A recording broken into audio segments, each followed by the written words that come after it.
महोदय, सन्माननीय मंत्री महोदयांनी उत्तरामध्ये दिलंय की महाराष्ट्रामध्ये 69 प्रकल्प चालू आहेत, ज्याच्यापैकी 25 प्रकल्प हे भूसंपादनात येणाऱ्या अडचणीमुळे त्या ठिकाणी रखडले गेले। अध्यक्ष महोदय, मला आपल्या माध्यमातून मंत्री महोदयांना सांगायचं आहे की NH 211चं ज्यावेळेस 10 वर्षापूर्वी भूसंपादन झालं सोलापूर छत्रपती संभाजीनगर हायवेचं, त्यावेळेस लक्ष्मीकांत शंकरवीर नावाच्या शेतकऱ्याला प्रति गुंठा 2,30,000 रुपये इतका मावेजा मिळाला होता। आणि अध्यक्ष महोदय, आता सुरत चेन्नई महामार्गाचं त्या ठिकाणी भूसंपादन होत आहे, त्यावेळेस बालाजी माधव पाटील नावाच्या शेतकऱ्याला 6,250 रुपये प्रति गुंठा त्या ठिकाणी मावेजा मिळतो। 10 वर्षापूर्वी जे भूसंपादन झालं त्याला एवढ्या मोठ्या प्रमाणात मावेजा मिळतोय आणि आज जे भूसंपादन होतंय त्याला अतिशय किरकोळ प्रमाणात मावेजा मिळतोय। त्याच्यामुळं ह्याच्यातनं नाराजीमधनं शेतकरी परत कोर्टामध्ये जातात आणि भूसंपादन करायला त्या ठिकाणी अडचणी येतात। माझी आपल्या माध्यमातून मंत्री महोदयांना एवढीच विनंती आहे की 2013च्या कायद्याप्रमाणे जर भूसंपादन त्या ठिकाणी केलंय, जो कायदा त्या ठिकाणी डायल्यूट करायचा प्रयत्न होतोय, त्या पद्धतीने जर केलं तर शेतकऱ्यालाही मोठ्या प्रमाणात त्या ठिकाणी मावेजा मिळेल, तर ती अंमलबजावणी मंत्री महोदय करणार का? आणि सुरत चेन्नई ह्या हायवेला जोडण्यासाठी एक उस्मानाबाद शहराला स्पर रोडनं जोडण्याच्या बाबतीतलं एक प्रपोजल मंत्री महोदय मी आपल्याकडे दिलं, आपणही त्याच्या बाबतीत सकारात्मक आहात, तर त्याला कधीपर्यंत मंजुरी मिळेल? माननीय स्पीकर महोदय, लँड ॲक्विजिशन हा राज्य सरकारच्या अखत्यारीत असणारा विषय आहे। आपले जे जिल्हाधिकारी आहेत ते राज्य शासनाच्या नियमाप्रमाणे लँड ॲक्विजिशनची कॉस्ट काढतात आणि त्याला काला म्हणतो आपण। त्यांनी ती कॉस्ट काढल्यानंतर त्यांना अपील करण्याचा अधिकार आहे आणि ती कॉस्ट आम्हाला स्वीकारावी लागते। जर आम्ही स्वीकारली तर पेमेंट मिळतं, नाही स्वीकारली तर आम्ही कोर्टात जाऊ शकतो किंवा ते पुढे जाऊ शकतात अपीलमध्ये। त्यामुळे हा प्रश्न राज्य सरकारच्या ह्याच्यात आहे। पण तुम्ही म्हणता त्याप्रमाणे ही जी केस आहे की 10 वर्षानंतर तेवढाच निघाला, त्याच्यात राज्य सरकारच्या ह्याच्यात तुम्ही कलेक्टरला पुन्हा एकदा त्याला रिकॅल्क्युलेट करायला सांगा आणि त्यातून मार्ग निघाला तो होईल। अध्यक्ष महाराज, इनके मतदार क्षेत्र से एक बहुत इम्पोर्टेंट रोड जा रहा है। आपको याद होगा कि हम कश्मीर से कन्याकुमारी ये बात करते थे केवल भाषण में, पर पहली बार हुआ है कि हिमाचल प्रदेश में हम लोग मनाली से रोहतांग पास जाने के लिए 3.5 घंटे लगते थे। अध्यक्ष महाराज, मैंने आपको भी रिक्वेस्ट की थी, तो अब हम लोग केवल 8 मिनट में निकलते हैं वहाँ से नीचे। बाद में हिमालय के बीच में से हम लद्दाख लेह तक आते 18 टनल बना रहे, रोड का काम शुरू हुआ है। वहाँ से हम आते आशिया की सबसे बड़ी जोजिला टनल, जिसके लिए मैंने आपको रिक्वेस्ट की थी कि आप पार्लियामेंट कमेटी के साथ आइए। वो वर्ल्ड की, अपने आशिया की सबसे बड़ी 11.6 किलोमीटर है और मुझे कहते हुए आपको अभिमान होता है कि ये टनल की एस्टिमेटेड कॉस्ट 12,000 करोड़ थी। हमने 1 साल मेहनत करके वो 5,600 करोड़ में 5,000 करोड़ इसमें बचा है। वो टनल का 75% काम पूरा हुआ। फिर झेड़मोर टनल आती है, जहां अभी आतंकवादियों ने हमला किया था हमारे कैंप पर, वो पूरी हो गई है। आज प्रधानमंत्री जी की डेट उसके लिए हम लेकर उद्घाटन करने वाले हैं।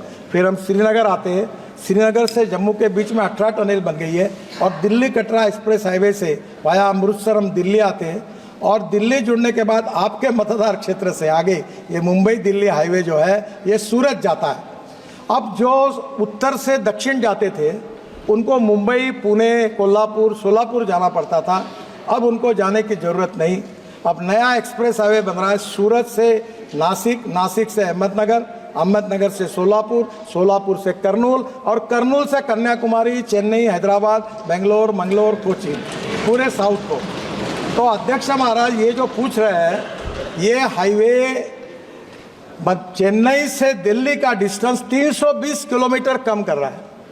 यानी ये गुजरात, और ये बहुत विशेषता है कि जैसे आपके राजस्थान में ये पूरे ट्राइबल डिस्ट्रिक्ट से जा रहा है, तो मुझे लगता है ये हिंदुस्तान का दिल्ली मुंबई से भी एक बहुत इम्पोर्टेंट सेक्शन है जो उत्तर को दक्षिण से जुड़ने वाला है। उसमें इनका धाराशिव, उस्मानाबाद आता है और उसको एक स्पर देना चाहिए, जैसे हमने कोटा के लिए दिया है।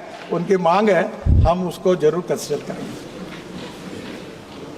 श्री ऑनरेबल, एक महत्त्वाचा उमरगा सोलापूर राष्ट्रीय महामार्ग क्रमांक 65 2014 मध्ये मंत्री महोदय याला वर्क ऑर्डर दिली गेली आणि जवळपास आता 2024 उजाडत आहे. खरं तर 2.5 वर्षात हा प्रकल्प पूर्ण करणं अपेक्षित होतं, पण दुर्दैवानं आज 10 वर्ष झाले तरी तो रस्ता काही पूर्ण त्या ठिकाणी होत नाही.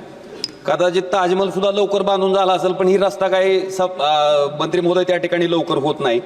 तर याला एक टाइम बाउंड त्या ठिकाणी, आणि हा रस्ता न झाल्यामुळं अनेक लोकांचे जीव त्या ठिकाणी जात आहेत. मंत्री महोदय, कालच माझ्या मुलीच्या वर्गात शिकणारा एक मुलगा धाराशिवला जे सर्व्हिस रोडचं काम न झाल्यामुळं रॉंग साईडनं जात असताना एका ट्रकला धडकून त्या ठिकाणी मृत्युमुखी पडला. त्याचं नाव आहे अर्णब अजय सोनवणे. अतिशय म्हणजे दुर्दैवी गोष्ट आहे मंत्री महोदय.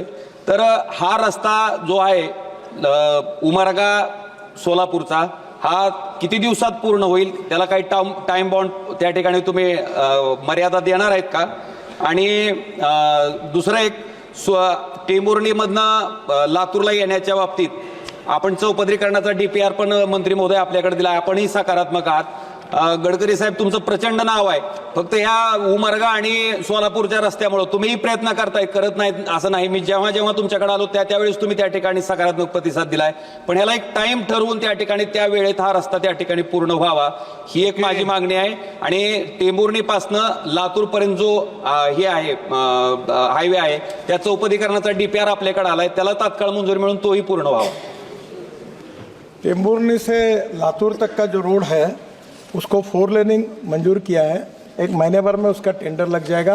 आप बोल रहे हैं वो सीरियस प्रॉब्लम है, मैं भी उसके कारण काफ़ी लोग तकरार करते हैं. दूसरा जो रास्ता है जो सोलापुर तक आता है, उसमें जो कंपनी थी उसने दिवाला पीटा, वो NCLT में गई. फिर उसके कंपनी के ऊपर CBI और ED ने रेड मारी. अब उसके पैसे सीज कर दिए. अब वो प्रॉब्लम है कि वो रोड पूरा नहीं कर पा रहा. फिर उसमें मैं कोर्ट में गए. अब प्रॉब्लम है कि ये जो मेजॉरिटी प्रॉब्लम जो आते हैं रोड में, केवल रोड में लैंड एक्विजिशन का problem, forest wildlife environment का clearance, railway approval, utility shifting, other clearances, law and order situation, contractor issue, bank का डिसबर्समेंट रुकता है, फोर्स मेजर होते हैं. और इसमें कॉन्ट्रैक्टर ने दिवाला पीट दिया, वो NCLT में गया. हम वो शुरू करके दूसरे को लाए, उतने में CBI और ED की रेड पड़ी. उसके अगेंस्ट वो कोर्ट में गया तो कोर्ट ने भी उसमें स्टे दिया. तो ये बियॉन्ड कैपेसिटी कुछ प्रॉब्लम्स है. पर आप जरा आज क्वेश्चन आवर के बाद मीटिंग है, सभी MP आने वाले हैं, आप आ जाइए, फिर से कुछ वे आउट निकल सकता है क्या, मैं कोशिश करूँगा.